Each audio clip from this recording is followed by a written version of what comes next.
আমি কলেজে এইচএসসি পড়ার সময় এই ঘটনাটা ঘটেছিল। আমি কলেজ হোস্টেলে থাকতাম। হোস্টেলটা ছিল একতলা বিল্ডিং। আমি সেকেন্ড ইয়ারে উঠার পর হঠাৎ করেই কলেজ কর্তৃপক্ষ ঘোষণা দিল যে হোস্টেল ভেঙে বহুতল করা হবে। আমাদেরকে 2 মাসের সময় দেওয়া হলো, এর মধ্যেই যে যার মতো থাকার জায়গা ঠিক করে নেবে। আশেপাশে আমার কোনো আত্মীয় স্বজন ছিল না। মেসের জন্য কয়েকদিন ঘুরলাম কিন্তু পছন্দ মতো পেলাম না। আমার তো ভয় হলো যে শেষ পর্যন্ত হয়তো আমি থাকার জায়গা খুঁজে পাব না, সেক্ষেত্রে আমার পড়াশোনার কি হবে সেটা ভেবেই অস্থির হয়ে পড়লাম। চেষ্টা করে করে যখন হতাশ, তখনই আমার এক বন্ধু খবর দিল যে এক ভদ্রলোক পেইং গেস্ট রাখবে। আমি কাল বিলম্ব না করে সেখানে ছুটলাম।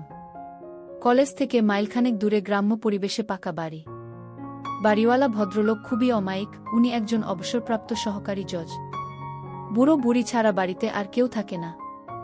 ভদ্রলোকের বয়স হয়ে গেছে বলে বাসায় একজন লোক দরকার যে বিপদে সাহায্য করতে পারবে, টুকটাক বাজার করতে পারবে আর বুড়োকে একটু সময় দিতে পারবে। আমি শুনেছিলাম পেইং গেস্ট রাখবে, কিন্তু আমার ভাগ্য আরও ভালো, উনি আমার থাকা খাওয়ার জন্য কোনো টাকা পয়সা নেবেন না বলে জানালেন।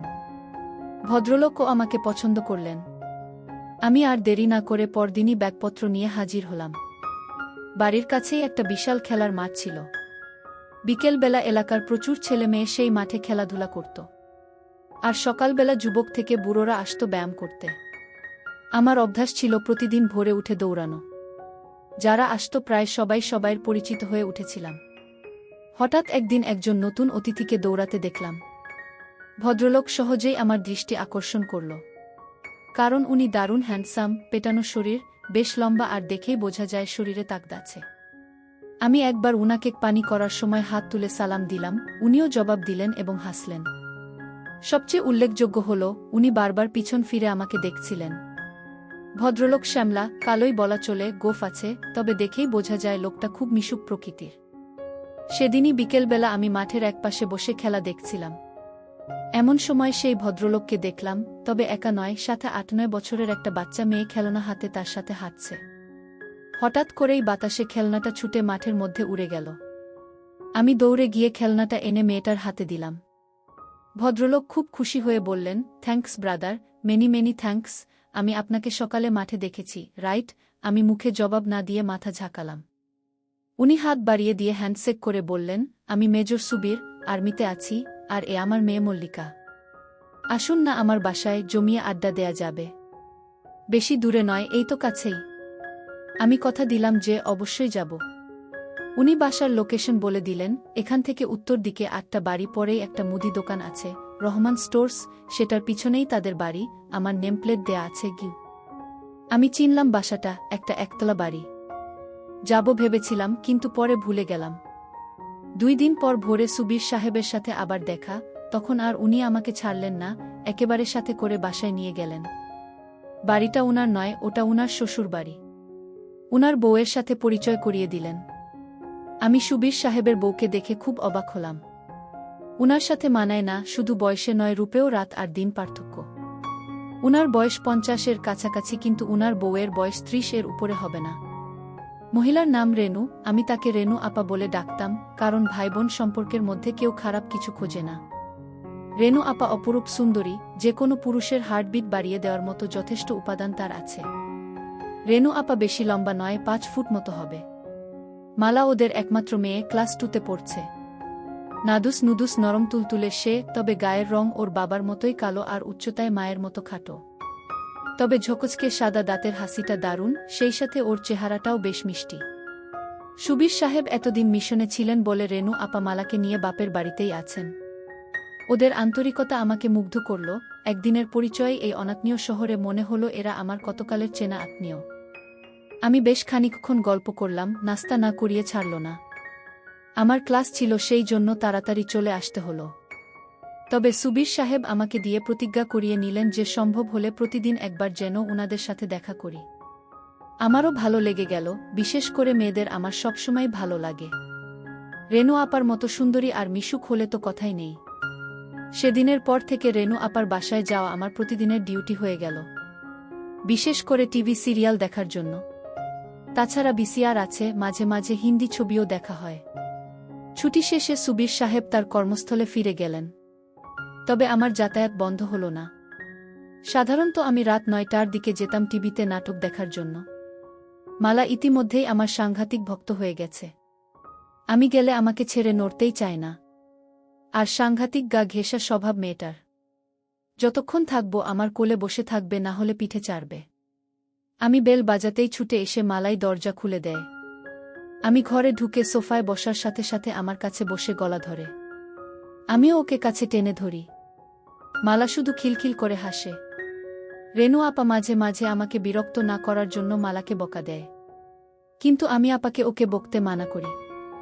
এভাবেই আমাদের দিনগুলি কাটতে থাকে। আমি দিনে দিনে রেনু আপার পরিবারের একজন সদস্য হয়ে উঠি। মেয়ে দুজনের সাথেই আমার সময় গাঢ় হয়ে ওঠে। তবে আমি একজন নারী লোভী হলেও মালার সাথে আমার সম্পর্ক ছিল একেবারেই নির্ভেজাল, স্বাভাবিক। আমার মনে ওই বাচ্চা মেয়েটা সম্পর্কে কোনো খারাপ উদ্দেশ্য ছিল না। এমনকি রেনু আপা একটা আইটেম হলেও আমি তাকে খুবই সম্মানের চোখে দেখতাম। এক কথায় ওই পরিবারের সাথে আমি একেবারেই সুস্থ স্বাভাবিক একটা সম্পর্ক গড়ে তুলতে চেয়েছিলাম। কিন্তু আমার দুর্ভাগ্য আমাকে সেটা হতে দিল না। জানি না কেন, আমি যেখানেই যাই সেখানেই কোনো মেয়ে মানুষের সাথেই আমার সম্পর্ক সঠিক পথে থাকে না। এখানেও থাকল না। 4 মাস পরের কথা। তখন শীতকাল এসে গেছে। আমি সচরাচর বাসায় লুঙ্গি পরি এবং রেনু আপার বাসায়ও লুঙ্গি পরেই যাই। শীতের জন্য কয়েকদিন হলো গায়ে একটা চাদর জড়াচ্ছি। মালা যথারীতি আমার কোলে বসে এবং চাদরের ভিতরে ঢুকে পড়ে। মাঝে মধ্যে মালার নড়াচড়া এতটাই অস্বাভাবিক হয়ে পড়ে যে আমারটা গরম হয়ে ওঠে। কিন্তু আমি এই পরিবারের সাথে সম্পর্কটা নষ্ট করতে চাই না বলে খুব সাবধান থাকি, যাতে আমার দিক থেকে কোনোরকম দুর্বলতা প্রকাশ হয়ে না পড়ে। কিন্তু সবসময় মনে হয় আমরা যা চাই বিধাতা তা চান না। প্রকৃতপক্ষে সবই তো তার দখলে। একদিন আমি যথারীতি রেনু আপার বাসায় গিয়ে ড্রয়িং রুমে টিভি ছেড়ে বসলাম। আপা রান্নাঘরে ব্যস্ত ছিল বলে আমাকে বসতে বলে চলে গেল। মালা পড়াশোনা করছিল। আধ ঘন্টা পরে মালা পড়া শেষ করে ড্রয়িং রুমে এলো। আমাকে দেখেই ছুটে এসে আমার 2 পাশে পা দিয়ে কোলে বসে গেল চাদর সরিয়ে। মালা কখনো বসে স্থির থাকে না, সেদিনও বেশিক্ষণ স্থির থাকল না। মিনিট 5 মধ্যেই ওর নড়াচড়া শুরু হয়ে গেল। তবে সেদিনের নড়াচড়ার পরিমাণটা ছিল বেশি। আমি বললাম, কিরে অমন করছিস কেন? মালা বলল, আমার চুলকাচ্ছে চু। আমি বললাম, ঠিক আছে, তাহলে নিচে নেমে বস। কি আমার কথা শুনে মালা উঠে দাঁড়ালো, আর আমি আমার পা দুটি সরিয়ে মালা আমার 2 পায়ের মাঝে সোফার উপরে বসল। কিন্তু মালা সম্ভবত বুঝতে পেরেছিল যে সোফার মাঝখানে মোটা দড়ির মতো কিছু একটা আছে। আমি ওটাকে থামানোর যথাসাধ্য চেষ্টা করলাম, কিন্তু পারলাম না। ওর কানের কাছে ফিসফিস করে ধমকে উঠলাম, এই মালা, কি হচ্ছে এসব? ছাড় বলছি। কি? মালা তখন বলল, ছাড়ব না। তুমি শক্ত বানালে কেন? ছাড়ব না। কি করবে? আমি এবারে অন্য পথ চেষ্টা করলাম। বললাম, আপা দেখলে কিন্তু জবাই করে ফেলবে। মালা হেসে বলল, মামনি রান্নাঘরে তোমার জন্য পোলাও মাংস রাঁধছে, এদিকে আসবে না? গিয়ে আমি বললাম, তবুও এসব ভালো না লক্ষ্মী মামনি, ছাড়ো। মালা আরও জোরে ধরে বলল, না ছাড়ব না, আমার ধরে থাকতে ভালো লাগতেছে। আমার ধৈর্যের বাঁধ ভেঙে গেল, মাথার মধ্যে গোলমাল হয়ে গেল, আমার হিতাহিত গান লোপ পেয়ে গেল। আমি স্থানকালপাত্র সব ভুলে গেলাম। আমি ফিসফিস করে বললাম, দেখ, তুই যদি আমারটা না ছাড়িস আমি কিন্তু তোরটা ধরব। 1 সেকেন্ডও দেরি না করে মালা আমার চোখে চোখ রেখে হাসতে হাসতে বলে দিল, ধরো না, ধরো। আমি কি মানা করেছি নাকি? একেবারেই বাচ্চা একটা মেয়ে, যার কিনা সন্ধিক্ষণে পৌঁছানো এখনো অনেক বাকি, তার এরকম কাজ দেখে আমার টাস্কি লেগে গেল। একটু পর রেনু আপা এলো। আমি ভয় পেয়ে হাত সরিয়ে নিলেও মালা ছাড়ল না। যেহেতু আমাদের পুরো শরীর চাদরে ঢাকা ছিল, আপা কিছুই বুঝতে পারল না। আপা আমার জন্য গরম গরম খাবার তৈরি করে এনেছিল। আমার সামনে টেবিলে সেগুলি রাখতে লাগল। নিচুটে টেবিলে খাবার রাখার জন্য আপাকে আমার সামনে অনেকখানি নুয়ে পড়তে হচ্ছিল। ওই দৃশ্য চোখে পড়ার সাথে সাথে আমার কেমন যেন অনুভূতি হলো। আমার চোখ সরাতে চেষ্টা করলাম, কিন্তু আমার অবাধ্য চোখ বারবার ঘুরে ফিরে চুম্বকের মতো ওদিকেই আটকে যাচ্ছিল। ভয় হচ্ছিল, বাই চান্স আপা যদি বুঝতে পারে তাহলে হয়তো ভীষণ রাগ করবে, আর আমি অনেক কিছু থেকে বঞ্চিত হব। কিন্তু সৌভাগ্যক্রমে সেসব কিছু হলো না। আমি মালাকে নামিয়ে পাশে বসিয়ে দিলাম, আর আপার আনা খাবার খেতে শুরু করলাম। শুক্রবার আমাদের কলেজ বন্ধ থাকে। প্রতি শুক্রবারেই সকালে আমি রেনু আপার বাসায় যাই টিভিতে প্রোগ্রাম দেখার জন্য। সেদিনও ছিল শুক্রবার। আপা আমার জন্য চা করে নিয়ে এলো। আমি সোফায় বসা, আপা হামা দিয়ে টেবিলে চা রাখল। সেদিন আপা সালোয়ার কামিজ পরেছিল। যখন আপা চায়ের কাপ রাখতে গেল তা দেখে আমার হার্টবিট বেড়ে গেল। আমি চা খেয়ে টিভি দেখতে লাগলাম, একটা সুন্দর ছবি হচ্ছিল। 11টার দিকে আপা নিজের কাপড় চোপড় নিয়ে ঘর থেকে বেরিয়ে গেল, সম্ভবত গোসল করার জন্য গেল। আমার গায়ে চাদর ছিল না, এজন্য মালা এতক্ষণ বিশেষ সুবিধা করতে পারছিল না। এবার মালা তার কাজ শুরু করে দিল। আমার কৌতূহল চেপে রাখতে না পেরে আমি জানতে চাইলাম, ও এসব কোথা থেকে শিখেছে। মালা প্রথমে আমাকে কসম খাইয়ে নিল যে আমি কাউকে এটা বলবো না। পরে বলল টিভিতে দেখে শিখেছে। আমি বললাম মানে? মালা বলল বাবা ছুটিতে আসার সময় ভিডিও ক্যাসেট নিয়ে আসে। অনেক রাতে ওরা যখন মনে করে আমি ঘুমায়ে গেছি তখন সেই ভিডিও দেখে, কিন্তু আসলে তো আমি ঘুমাই না। চুরি করে দেখি কেমন করে এসব কাজ করতে হয়। রেনু আপা চলে আসাতে আমরা চুপ মেরে গেলাম। মালা উঠে বাইরে চলে গেল, আমি টিভিতে মনোযোগ দিলাম। আমি যেখানে বসেছিলাম সেখান থেকে রেনু আপার ড্রেসিং টেবিল আড়ালে হলেও ড্রেসিং টেবিলের সামনে কেউ দাঁড়ালে সরাসরি তাকে দেখা না গেলেও আয়নার মধ্যে তাকে পরিষ্কার দেখা যায়। আমিও দেখতে পাচ্ছিলাম। চাইছিলাম ওদিকে তাকাবো না, কিন্তু অবাধ্য চোখ বারবার ঘুরে ঘুরে ওদিকে চলে যাচ্ছিল। আপা টেবিলের উপরে পা তুলে দিয়ে লোশন মাখল। হঠাৎ আমার বুকটা এমনভাবে ধরফর করতে লাগলো যে মনে হলো হৃৎপিণ্ডটা না বাইরে বের হয়ে যায়। কারণ রেনু আপা তার সব হঠাৎ করে আমার মাথার মধ্যে বিজলি খেলে গেল। মালার বলা কথাগুলো মনে পড়ে গেল। আমি রেনু আপার কার্যকলাপের মধ্যে পরিষ্কারভাবে অন্য কিছুর স্বাদ পেলাম, আর তার টার্গেট আর কেউ নয়, আমি। মুখে ভাই ডাকলেও তার আসল উদ্দেশ্য অন্য। মালার কথায় বুঝতে পেরেছি যে কোনো কারণেই হোক সুবীর বাবু কাজ করতে অক্ষম। সেক্ষেত্রে আপার কাতর হওয়াটাই স্বাভাবিক। কিন্তু মালার সাথে আমি যেভাবে আটকে গেছি তাতে মামে দুজনকেই। না না, সেটা সম্ভব নয়। এটা আমি পারব না। সিদ্ধান্ত নিলাম, হয় মালা না হয় আপা থেকে আমাকে দূরে থাকতে হবে। সেদিনের মতো আমি দ্রুত আপার বাসা থেকে চলে এলাম। পরের 2-3 দিন ইচ্ছে করেই আমি আপার বাসায় গেলাম না। পরের দিন বিকেলবেলা যখন আমি গেলাম আপা খুব রাগ করল। আমি অজুহাত দেখালাম যে সামনে পরীক্ষা, সেজন্যে আসিনি, আর তাছাড়া আমার বাড়িওয়ালা আর তার বউ একটা নিমন্ত্রণ খেতে গেছে 3-4 দিনের জন্য, তাই বাড়ি ছেড়ে আসতে পারিনি। আমি সেদিনও তারা দেখালাম যে আমি বাড়িতে একা আছি, তাই বেশিক্ষণ থাকা যাবে না, চুরি টুরি হতে পারে, আমাকে তাড়াতাড়ি ফিরতে হবে। আপা সব অক্টে বিশ্বাস করল। আসলে বাড়িওয়ালা সেদিনের জন্য দাওয়াত খেতে গেছিল। আমি এদিকে মালার সান্নিধ্য মনে প্রাণে চাইছিলাম। আর তাছাড়া এ কয়দিন মালাকে নিয়ে হাত দিয়ে কাজ চালিয়েছি। চোখের দেখা দেখিনি, তাই এটাই সবচেয়ে বড় সুযোগ, বাড়িতে আমি একা। মালাকে সাথে নিয়ে যাওয়ার কথা বলতেই আপা রাজি হয়ে গেল।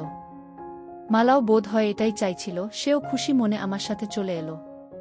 বাড়িওয়ালা দাওয়াত খেতে গেছে, আসবে সেই গভীর রাতে। আমি মালাকে ঘরে নিয়ে দরজা বন্ধ করে দিলাম। আগেই মালার জন্য কিছু চকলেট এনে রেখেছিলাম, সেগুলি ওকে দিয়ে আমি শুয়ে পড়লাম। মালা আমার উপর মাথা রেখে চকলেট খেতে লাগল। মালা বলল, এই চকলেট মিষ্টি না, দেখি আমার আসল চকলেট খাই। সকল কাজটাজ সেরে আমি খুশি মনে মালাকে বাসার গেট পর্যন্ত এগিয়ে দিলাম।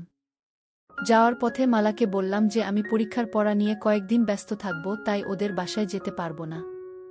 আমার মাথায় আরেক ফন্দি এলো, তাই মালাকে বললাম, যদি পারিস তুই নিজেই সকালে চলে আসিস।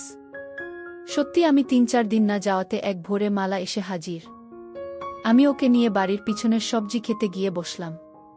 ওখানে সকালের রোদটা লাগে, আর জায়গাটা নির্জন, সচরাচর ওদিকে কেউ যায় না। আবার দুজনে মিলে কাজ শুরু করে দিলাম। বেশ শান্তি পেলাম আজ। ঠিক পরে দিন মালা একটা দুঃসংবাদটা দিল। সুবীর বাবু কোয়ার্টার পেয়েছেন, মালারা খুব শীঘ্রই ঢাকায় চলে যাচ্ছে।